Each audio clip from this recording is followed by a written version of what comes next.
Hello बच्चों, welcome to the session. आज के सेशन में हम लोग बात करने वाले हैं इंस्टीट्यूशंस को लेकर के। देखिए, जब आप एनसीईटी एग्जाम के लिए फॉर्म भर रहे हैं तब वहां पर ऑप्शन आता है कि आपको इंस्टीट्यूशंस को चूज करना है। ओके, अब बहुत सारे बच्चों के मन में ये डाउट है और मेरे पास एक पूरी लिस्ट है डाउट्स को लेकर के, जो कि सिर्फ इंस्टीट्यूशन से रिलेटेड है। सबसे पहला डाउट तो ये है कि किस इंस्टीट्यूशन में कौन सा मेजर सब्जेक्ट मिलेगा, फिर कौन सा इंस्टीट्यूट ओपन काउंसलिंग करवाएगा, कौन सा क्लोज्ड काउंसलिंग करवाएगा, फॉर्म भरते समय आपको कितने इंस्टीट्यूशंस को चूज करना चाहिए। ऐसे तमाम तरह के आपके डाउट है, तो आज के सेशन में हम लोग यही सॉल्व करने वाले हैं। इस तरह के डाउट्स आपके, तो ध्यान से सुनना है, सेशन को पूरा सुनना है। सेशन को सुनने के बाद भी अगर मन में कोई डाउट रह जाता है तो नीचे कमेंट सेक्शन ओपन है, आप कमेंट कर सकते हैं। पर्टिकुलर कोई करियर से रिलेटेड डाउट है तो आप मुझे इंस्टाग्राम पर पे या फिर व्हाट्सएप पर मैसेज कर सकते हैं डायरेक्टली। ओके, तो चलिए आगे बढ़ते हैं विद द रिक्वेस्ट कि अगर आप एनसीईटी एग्जाम की तैयारी कर रहे हैं तो चैनल को जरूर सब्सक्राइब कर लीजिए, और अगर नॉन डोमेन सब्जेक्ट की तैयारी स्ट्रक्चर्ड वे में करना चाहते हैं तो मेरे इस नॉन डोमेन कोर्स को आप लोग ज्वाइन कर सकते हैं, जिसकी लिंक नीचे डिस्क्रिप्शन में दी हुई है। ओके, चलिए स्टार्ट करते हैं। सबसे पहली चीज मैं स्टार्ट करूंगी ओपन एंड क्लोज्ड काउंसलिंग से, राइट। तो ओपन एंड क्लोज्ड काउंसलिंग को समझने की आपको जरूरत नहीं है, आप बस दिमाग में इतना बैठा लीजिए कि एनसीईटी एग्जाम जो है वो नेशनल लेवल की एग्जाम है। पूरी इंडिया के जितने भी बच्चे हैं वो इस एक एग्जाम में बैठेंगे और compete करेंगे एक दूसरे से to get the admission in the best institution to get ITEP 4-year B.Ed degree. Okay, so NCET exam में इस बार से कोई भी क्लोज्ड काउंसलिंग नहीं होगी। आप जिस इंस्टीट्यूशन में एडमिशन लेना चाहते हैं ले सकते हैं। आपने चाहे उसका नाम फॉर्म भरते समय अपने रजिस्ट्रेशन फॉर्म में डाला हो या ना डाला हो, उससे कोई फर्क नहीं पड़ेगा। लेट्स से मैंने 10 इंस्टीट्यूशन अपने फॉर्म में भरे और बाकी के जो मुझसे छूट गए, मैं उनमें भी अप्लाई कर सकती हूँ। अब क्यों कर सकती हूँ? क्योंकि एनसीईटी एग्जाम एक नेशनल लेवल एग्जाम है, इसमें क्लोज्ड काउंसलिंग जैसी कोई चीज अब नहीं होने वाली है। हर एक इंस्टीट्यूशन चाहता है कि बेस्ट कैंडिडेट उसके पास एडमिशन ले। ऐसे में अगर कोई बच्चा किसी इंस्टीट्यूशन का नाम नहीं डाल पाया या टेक्निकल कारणों से नाम ही शो नहीं हुआ, तो उसमें उस बच्चे की कोई गलती नहीं है। तो ये चीज बिल्कुल क्लियर रखो, इस बार एनसीईटी में ओपन काउंसलिंग ही होगी। आप फॉर्म में नाम भरे ना भरे, 223 इंस्टीट्यूशन है, उन 223 में से जिस भी इंस्टीट्यूशन में आप अप्लाई करना चाहते हैं आप अप्लाई कर सकते हैं। ठीक है, सिर्फ एक एलिजिबिलिटी होने वाली है कि आपको एनसीईटी 2026 का एग्जाम देना है, दैट्स इट। तो ये दिमाग से निकाल दो कि कहाँ एडमिशन मिलेगा कहाँ नहीं मिलेगा। स्कोर अच्छा होगा हर जगह एडमिशन मिल जाएगा। ठीक है, पहली चीज।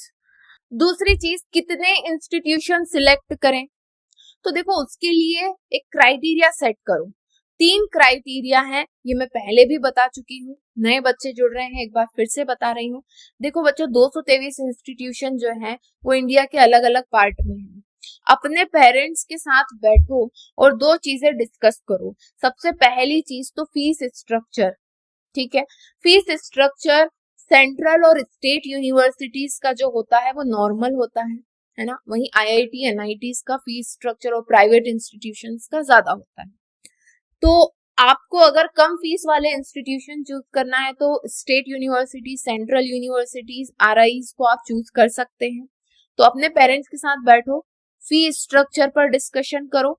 ये तीन तरह के इंस्टीट्यूशन है जहां पर आपको कम फीस मिलेगी। तो पहली चीज ये, इनकी एक लिस्ट बना लो, इन्हें सिलेक्ट कर लो। दूसरी चीज, आपके पेरेंट्स आपको कहाँ पर जाना अलाउड करेंगे? पूरे इंडिया में तो नहीं भेज सकते ना। ठीक है, तो कुछ स्टेट होंगी जहां पर आपके पेरेंट्स आपको अलाउड करेंगे कि बच्चे आप यहाँ जा सकते हो, यहाँ जाना आपके लिए मुश्किल होगा। इन्वायरमेंट चेंज हो जाता है, लैंग्वेज चेंज हो जाती है, बहुत सारी चीजें होती है। ठीक, तो ये 2 चीजें। और तीसरी चीज है मेजर सब्जेक्ट। आप जिस मेजर सब्जेक्ट से इस ITEP 4-year B.Ed को करना चाहते हो वो सब्जेक्ट कहाँ मिलेगा उस पर भी ध्यान देना पड़ेगा। तो ये 3 चीजों को ध्यान में रख करके अपने पेरेंट्स के साथ बैठ करके लिस्ट बनाओ और फिर उन्हीं इंस्टीट्यूशंस को आप सिलेक्ट करो, वो आप सिलेक्ट कर लो। बाकी आप एडमिशन तो कभी भी कहीं पर भी ले सकते हो, जैसा मैंने कहा कि ओपन काउंसलिंग रहेगी। क्लियर है? नेक्स्ट आ जाओ, अब बात आएगी मेजर सब्जेक्ट। मैम मुझे तो साइकोलॉजी में करना है, मुझे तो सोशियोलॉजी में करना है, मुझे फिलोसॉफी सब्जेक्ट चाहिए मैम, मेजर सब्जेक्ट चाहिए फिलोसॉफी, वो कहाँ मिलेगा, कुछ समझ में नहीं आ रहा है, ये आप लोगों का डाउट है, राइट? अब इस चीज को आप इस तरह से समझो, देखो बच्चों, साइकोलॉजी क्या मिडिल स्कूल में पढ़ाई जाती है? नहीं पढ़ाई जाती। फिलोसॉफी क्या मिडिल स्कूल में पढ़ाई जाती है? नहीं पढ़ाई जाती। तो अपने सब्जेक्ट का नेचर देखो, आप जिस सब्जेक्ट को मेजर सब्जेक्ट चूज करना चाहते हो वो सेकेंडरी लेवल का सब्जेक्ट है कि मिडिल लेवल का सब्जेक्ट है, ठीक है?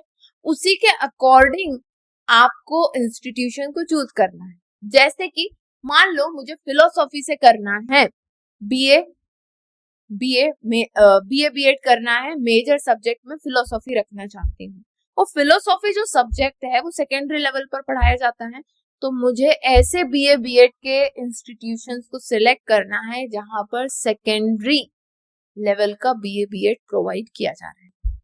क्लियर है? ठीक है। हालांकि अगेन बात घूम फिर करके वहीं आ जाएगी कि अभी आप जो चाहे वो सिलेक्ट कर सकते हैं, अपनी प्रायोरिटी लिस्ट जो 3 फैक्टर है उनमें से 2 फैक्टर के बेसिस पर भी बना सकते हैं। बाद में तो ओपन काउंसलिंग होनी ही है, तब तक सभी इंस्टीट्यूशन अपने इंफॉर्मेशन ब्रोशर रिलीज कर चुके होंगे, है ना? तो वहां पर लिखा रहेगा कि किस किस सब्जेक्ट में सेकेंडरी लेवल का बीएड, किस सब्जेक्ट में मिडिल लेवल का बीएड, किस में फाउंडेशनल, किस में प्रिपरेटरी लेवल का।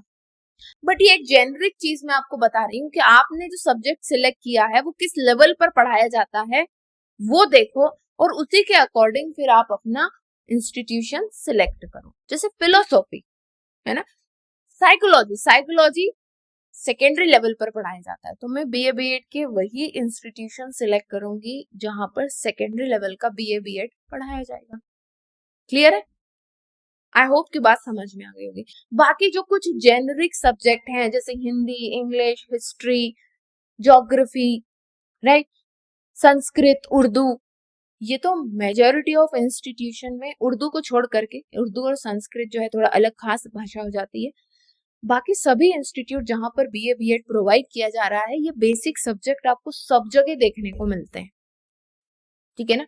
तो उसमें आपको परेशान होने की जरूरत नहीं है। हाल फिलहाल आपको सिर्फ अपनी एक कहाँ पर आपके पेरेंट्स आपको भेज सकते हैं, थोड़ा सा फीस को देखो, है ना, और एक आइडिया अगर मेजर सब्जेक्ट का लग जा रहा है तो इनको देख करके आप अपनी एक प्रायोरिटी लिस्ट बना लो, 10-15 इंस्टीट्यूशन को चूज कर लो। कुछ छूट भी जाता है, टेंशन की बात नहीं है, ओपन काउंसलिंग होगी, ठीक है ना? So that is not actually, ये अभी इस टाइम पर ज्यादा कंसर्न की चीज है ही नहीं, ज्यादा कंसर्न आपका अभी पढ़ाई पर होना चाहिए, ठीक है? तो आई होप कि अभी इंस्टीट्यूशन से रिलेटेड आपके मन में जो भी डाउट है वो क्लियर हो गए होंगे।